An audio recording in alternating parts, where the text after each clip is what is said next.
Wara li qam madwar Malta u wara li qasam il-fliegu bejn Malta u Sqallija, l-atleta Neil Agius qed ilesti għall-akbar sfida sa issa.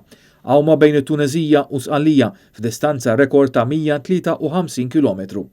Waqt konferenza tal-aħbarijiet li matula tħabbru d-dettalji ta' din l-sfida sar magħruf li Neil Agius mistenni jagħmel din l-awma f'56 siegħa.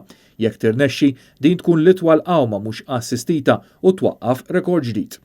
F'kumment ma' Net News Neil spjega l-sfidi li se jkun qed jiffaċċja f'din l-awma, mhux biss test ta' saħħa fiżika iżda wkoll test ta' saħħa mentali.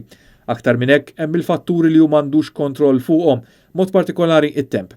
Fil-fatt m'hemmx data fissa meta se tibda l-awma, din għandha tibda fil-fatt bejn il-25 ta' Ġunju u s-6 ta' Lulju. Dik il-time window biex aħna nsibu l-ġurnata li tkun ideali biex jinnhom dawk is-sigħat kollha fil-baħar. Ovvjament hekk tkun forza 3 jew 4 ħatkun ħafna iktar jibsa l-sfida. Jassistu l-Neil Agius se jkun hemm ekwipaġġ ta' 25 persuna fuq 5 dajjes differenti.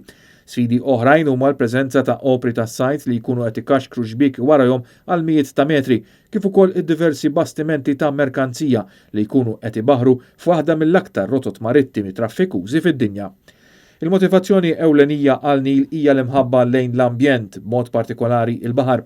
Għal dawn l-aħħar 3 snin permezz tal-Fondazzjoni Wave of Change, Neil Agius ippromuova l-ħarsien tal-ambjent billi jħeġġeġ il-pubbliku jiġbor biċċiet tal-plastik u jiddisponi minnu b'mod li ma ssirx ħsara lill-ambjent.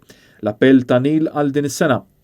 Biex jiġbru sitt biċċiet plastik, jieħdu ritratt tagħhom u jittagjaw Double the Wave fuq Facebook u l-Wave of Change Malta page.